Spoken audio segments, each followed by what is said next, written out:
when you look at the Philadelphia Eagles right now, Rex, this was the team that had the Giants, the Cardinals, the Giants, and we thought they'd walk their way into the playoffs. How did they get from 10-1 to here? Well, first off, I mean, that was a weak 10-1. I mean, they could have lost a lot of those games. The whole time I've been saying, I go, guys, he's lacked the knockout punch. Yeah. And what we mean by that is, like, when you let teams hang around, teams like the Arizona Cardinals can beat you. Yeah. That's exactly what happened here. And how do you knock people out? You end up being able to run the football on people, win the line of scrimmage, and then you unleash your pass rush to close out games. This team, I mean, where the hell has that been? Yeah. They haven't knocked anybody out this year. In fact, they've been getting knocked out. And so to me, with everything on the line, on the line, you got your ass kicked at home? Rex, RC, given the stakes in the opponent, this is one of the worst losses regular season-wise for the Philadelphia Eagles in like 20 years. And Eagles fans, if you guys disagree, let me know. The opponent is playing for basically nothing when it comes to truly matter. And the stakes of, if you win, the division still can be yours, the number 2 seed, and you get walked down the field at home versus the Cardinals for a game-winning or game-losing drive. But then, given that context, but then you got to think about this as well. You said it a few weeks ago. This team that was 10-1 wasn't winning games. After the Chiefs Monday night game. Yeah, they weren't winning games the way they were supposed to. Right. You said they didn't have a knockout punch. And also, when you look at this defense, it's not what it was last year. No. This was the team that closed out games. We talked about this team rivaling the Chicago Bears of 1985. If this defense doesn't get fixed and fixed quick, this team is going to be one and done in the playoffs. And you look at those numbers since week 13, let's be real. These are the numbers since playing very good teams. Go ahead. And Dan, you put a tape together that shows some of the problems that they've had on defense and how they showed up in this game. Well, if you go to third down defense yesterday, it felt like I was watching the Packers. We always said that about the Packers. Right. Like you're schematically, you're too soft. You don't go challenge people at the line of scrimmage. The interior of their defensive line got pushed around, and it felt like play after play, no one was actually getting off a block to go make a play. Man coverage, it's 3rd and 5. Both corners are 7 to 8 yards off the ball. No one is challenging any contested throw. 3rd and 5, a quarterback catch and throw. That's an easy first down. This time, top of the screen, you're going to get pressure off the slot. Blankenship has to come down and cover the slot. He's the only one that is past that first down marker. You're not making this hard for an offense. Kyler Murray, again, gets the catch and throw. Right when the catch gets made, it's a first down. You're not forcing a yards after the catch situation, nothing. And then I talked about the interior of their defensive line. If you're watching the interior defensive line and I can read your numbers from the sideline, that's not good for you as a defense. That's exactly what we want as an offense. Your body's just getting turned, creating some of these seams and holes. Arizona did that consistent. Look at this hole. This is 2nd and 11. Oh my goodness. I can see everybody's offensive line numbers because we've completely opened up a massive hole. And then when I talk about getting off a block, you got to get guys that are somehow getting off of blocks and trying to go make a play offensively. We got guy for guy, hat for hat. You can't get off a block. You can't get off a block. You can't get off a block. You can't get off a block. That was the case yesterday. And if this defense doesn't fix some of this stuff, and I don't think they're going to because we're in January, this team will be one and done. I got to say this. Philly, here's the thing. We love Nick Sirianni if you're in Philly because, he kind of had that swag about him, kind of arrogance. He felt like a Philly guy. He's a bully. Yeah. He's a bully. Well, that team's getting bullied right now. That's why the fan base doesn't identify with this defense. And when you put it up, they gave up 200 rushing yards to the Arizona Cardinals. Like, how the hell you get bullied at home like that? Big and time. you know what? If you're going to go down, knock somebody's face in. They're not getting off blocks. Yeah. And I look at this. Are these bad players or are they just playing bad? I see a team that this is the same players. Yeah. What the hell? Well, It's honestly, a team that had those 70 sacks. They're not rushing the passer. They got schematically, you got to question what the hell they're doing. And they don't even get off blocks.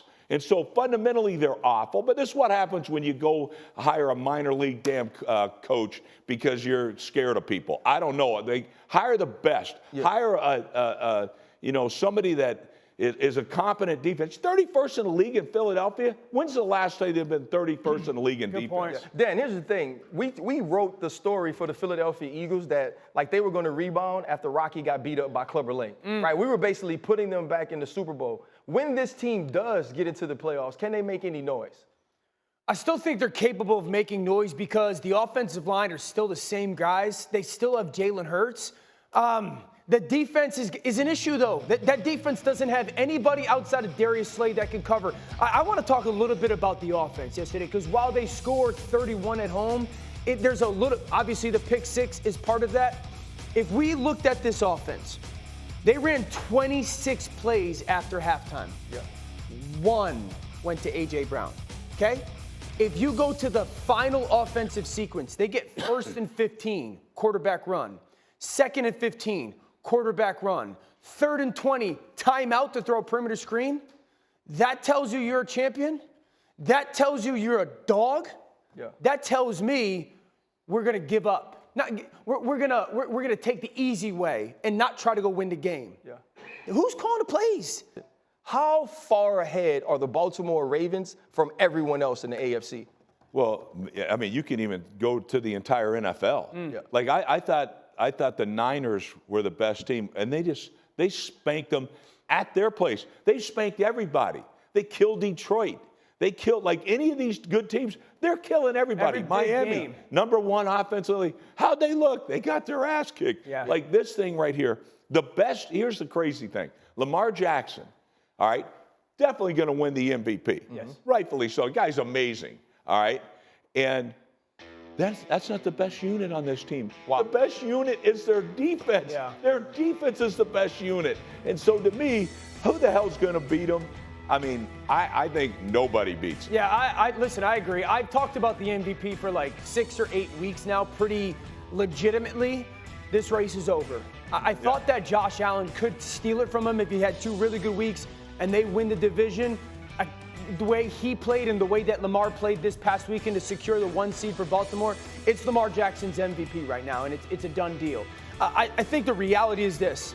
It would be a disappointment if Baltimore doesn't get to the Super Bowl this year. The expectations right now are to get to the Super Bowl. And really, the only way to beat them, you got to catch them on an off day. If we think about their losses, Indianapolis caught them on an off day, a little bit of bad weather. Yep. Lamar did not play great with some of the fumbles. Pittsburgh, off day, 7 or 8 drops in that game. And then Cleveland, Deshaun had that pretty significant comeback, I believe. Yeah. Those are the only times that this team has lost.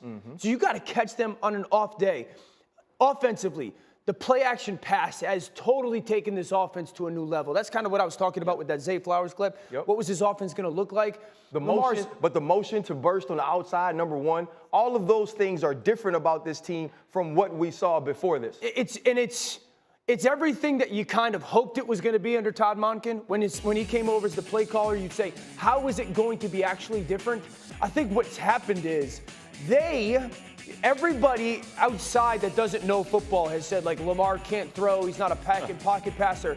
And Baltimore has actually thought complete opposite. Yeah. Like, no. If we protect him, if we give him a little bit of time, and we build an actual pass game, this guy is lethal with the ball as a passer. And so that's why there's so much play action right now, because they see what so many people didn't want to or failed to see. Yeah, and that's what's remarkable. But it's funny that you say what so many people didn't want to or failed to see, because they had an opportunity. In the offseason, when Lamar Jackson seemed available for trade, when they're trying to work out what they're going through with their contract, everybody is loud and wrong as hell, right? No, we don't want him. We're not interested. You've never seen a top-notch player like that be treated that way, Rex. When you think about the fact that other teams could have had Lamar Jackson, what does it say about them that they pass even kicking the tires on? Yeah, no, absolutely. And RC, you and I were talking about this earlier today. It's like, you could have had this guy, the league MVP, for 2 first-round picks. All right? I don't care if it's 3 first-round picks. The guy's 26 years old. He's going to win his 2nd MVP. And he's such a unique talent. It tells me that people don't understand, like, how to get the most out of a special talent like this. And I got to say this. You mentioned protection first. What did Todd Monken bring in? Protection first. Yeah. Not let's put 5 guys out the way a lot of these teams are doing it. No, it's you bring him in, you protect him, let him feel comfortable in the pocket. Right. And now he has time to look, and he's always been accurate from the pocket when he has time. Yeah. And here's the other thing. The longer it takes to get to the quarterback. Night. Night, because all of a sudden now, all right, we can't get to him, only get a rush 4. Now he gets on the perimeter, where he's accurate as hell, by the way. Oh, and by the way, he's also rushed for 50 first downs. Yeah. Like, are you kidding me? That's what this guy has done. They kept the exact same running game. You know what's interesting, though, Rex? Like, I do think it's important for us to, because he is a different player this year, Lamar. You know, like an advanced and plus version of even the guy that we saw win MVP. I think it's important to give some flowers to the organization, to Coach Harbaugh, and to Greg Roman, because the offense that they ran that was really good was primarily like run-centric for Lamar. Yep. And it allowed Lamar to thrive early on and to kind of get his feet wet as a developing passer, okay? Then it got to a point where like, hey, this isn't good enough anymore. Credit Coach Harbaugh to say, we have to go to the next level. But I think it's like an example of, for organizations, of if you're going to take a really dynamic athlete, there's a way that you want to kind of grow him into the NFL. It's not, well, let's make him a pocket passer. It's, no, let's use his skills as a strength, and then he continues to work and develop. But wasn't that the problem? Because early on, because they were using his skills as a strength, people looked at that as a negative, to say what he couldn't do, right? Yeah. To say that he couldn't reach a certain point. But in truth, they got the most out of him then, and now they're moving forward to find a way to get the most out of him right now and in the future. And if you're the Baltimore Ravens, this is what it's supposed to look like. But all 3 of us know it's going to come down to what Lamar Jackson, John Harbaugh, and this Baltimore Ravens teams does in the playoffs.